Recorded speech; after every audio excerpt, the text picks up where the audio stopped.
All right, buckle up, everybody, because today we are diving deep, deep into the awesome power of your subconscious mind. Yeah, we're going way beyond just surface level stuff. Exactly. We're using unraveling the mystery of your subconscious mind to uncover not just the what, but the practical how-tos. Right, like how to actually change those beliefs and habits that feel so stuck and the neuroscience behind why it works. Okay, so let me start with the classic question. What is this subconscious thing? Like, we hear the iceberg analogy, but I want to go deeper. Well, think of it like this. Okay. Imagine you're driving, right? Your conscious mind is focused on the road, the other cars. Yeah, making sure I don't hit anything. Exactly. But all that other stuff, braking smoothly, remembering the route, even like that little jolt of anxiety when a car cuts you off, Not totally. that's your subconscious running the show, based on all your learned behaviors and experiences. Whoa, that's kind of freaky how much is happening without us even realizing it. It is. And if the subconscious is calling so many shots, how does it actually work? Mm. Imagine your brain is this massive network. Like a superhighway. Yes. Neural pathways constantly buzzing with activity. So every thought, feeling, experience. It's all creating new pathways or strengthening existing ones. Whoa, so it's not just storing memories, it's shaping our whole perception. Exactly. And these pathways aren't just random. They form complex patterns that influence how you see the world, make decisions. Even react to things. Exactly. Which brings us to beliefs. Okay, how do those fit in? Your beliefs, those deep convictions about yourself, the world. They're shaped by a lifetime of experiences. So both the good and the bad. Absolutely. Those childhood messages we hear over and over. Like, you're so smart, or, uh-oh, you'll never amount to anything. Yep. Those literally build those neural pathways. That's both powerful and scary. Right. But that's why understanding this is so crucial, because once you're aware of these patterns, these subconscious beliefs, You can start to change them. you got it. Now, unraveling the mystery highlights this thing called the theta brainwave state. This is where it gets really interesting. Theta brainwave. I'm intrigued. Tell me more. It's that state of deep relaxation, like right before you fall asleep. Or like when you're lost in thought, kind of daydreaming. Exactly. Mm. In theta, your conscious mind chills out and your subconscious is more open to new ideas. So we can like sneak in and reprogram things. That's the idea. Yeah. And that's where techniques like meditation and visualization come in. They help you tap into that theta state. Making it easier to change those stubborn beliefs and patterns. You got it. Now, before we jump into those techniques, let me clarify something. Okay. The subconscious isn't all emotions and feelings. It plays a big role in logic and decision-making, too.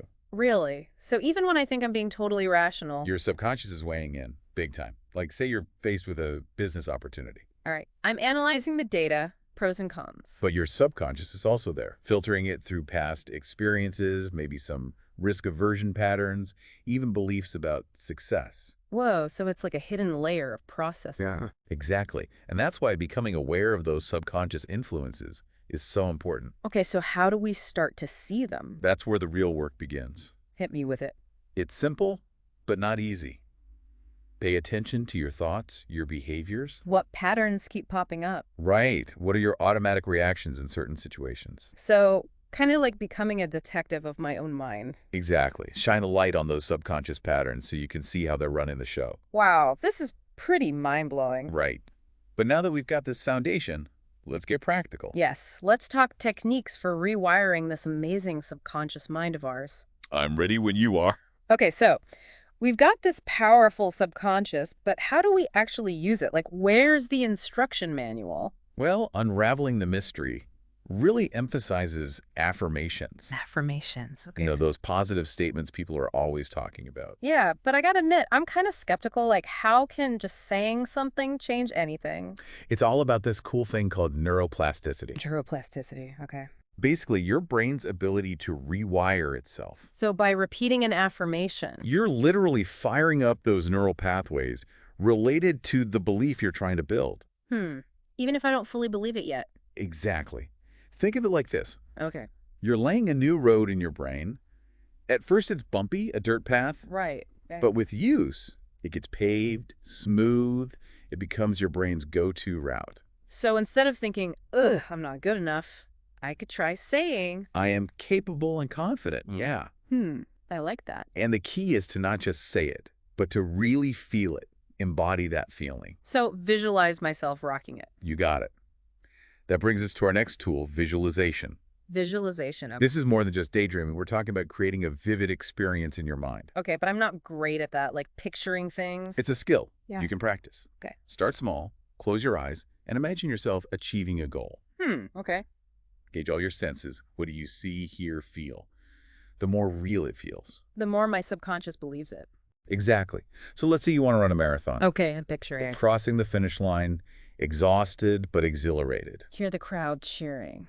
Yes. And feel that pride, the accomplishment. That's the magic sauce. So it's not just seeing the goal, it's feeling it like it's already happened. You got it. The more you do this, the more your brain starts to rewire to match that vision. Wow, okay, this is making sense. We're building the pathway with affirmations, then using visualization to make it real. Exactly. And to boost this even further, we've got meditation. Meditation. All right, so not just emptying my mind. Right, we're talking about guided meditations specifically designed to reprogram your subconscious. Like they talk you through it. Yep. They often use things like binaural beats or affirmations woven into the narration. Cool. And Unraveling the Mystery actually has some examples, right? It does. Guided meditations can be a great way to start. They give you structure and help you relax deeply. Yeah, I find those way easier than just trying to meditate on my own. They provide that framework to focus your mind and access that powerful subconscious state. Okay, so we've got affirmations, visualization, and guided meditations. Sounds like a pretty solid toolkit. But what about the skeptics out there? Totally get it. It can sound a little woo-woo, but check this out. Okay. The book mentions this study where researchers used fMRI scans to watch brain activity during visualization. Like actually seeing what's happening in the brain. Yep. And get this, the same areas lit up whether someone was doing the action or just vividly imagining it. Whoa, so our brains don't know the difference. Exactly. That's why visualization is so powerful.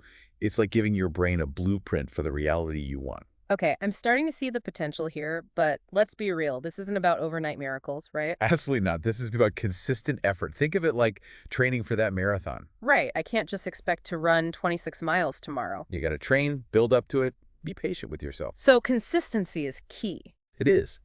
And celebrate those small wins. Notice when your thinking shifts, when you act differently. That's how you reinforce those new neural pathways. This has been so eye-opening. We've talked about affirmations, visualization, guided meditations, and how crucial consistency is. But before we move on, I want to touch on this idea of awareness, because the book really stresses that. Awareness is the foundation. It's like turning on the lights so you can see what you're working with. So before we even start reprogramming, we need to know what's already down there. Exactly. Pay attention to your thoughts, your emotions, those knee-jerk reactions. What keeps repeating? What beliefs are running the show? You got it. Become a curious observer of your own mind. And once you see those patterns clearly, then you can decide keep them or change them. Wow, this is powerful stuff. Truly a mind-expanding deep dive. I'm feeling inspired to put these techniques into practice. That's awesome. But before we jump into the final part, I'm curious, what's one of the most surprising things you've learned about the subconscious? It's amazing to think we have this whole world inside us, influencing everything, and we're barely aware of it. It is. And one thing that really stood out to me in unraveling the mystery is how much our environment shapes those subconscious patterns. It's like we're always absorbing information, even when we don't realize it. Absolutely. Our subconscious is like a sponge, soaking it all up. So it's not just the stuff we're actively paying attention to, but like everything around us. Exactly. The people we're with, the media we consume, even the physical spaces we're in. It all goes in. So like the music I listen to, the shows I watch, my social media feed, it's all shaping my subconscious. It's all contributing. Think about advertising. They use images and sounds and stories to tap into our subconscious desires. That's kind of creepy when you think about it. It can be, but that's why this awareness is so powerful. Once you understand how it works, you can be more intentional about what you let in. So it's not about cutting myself off from the world, but being more mindful of the messages I'm taking in. Exactly. Ask yourself, is this empowering me or limiting me? Does this align with the beliefs I want to cultivate? Right. You become the curator of your own mental environment. I like that. Choosing inputs that support my well-being. And that includes not just what's coming from outside, but also that inner voice, that self-talk. Oh, yeah. We can be so hard on ourselves. We criticize, doubt, and reinforce those negative beliefs without even realizing it. And those negative thoughts create neural pathways too, right? Just like the positive ones. Exactly. So got to be aware of that inner critic. and start to challenge those negative patterns. So more self-compassion, flipping the script on those negative thoughts. You got it. Be kind to yourself. You're a work in progress. Choose thoughts that support you, not hold you back.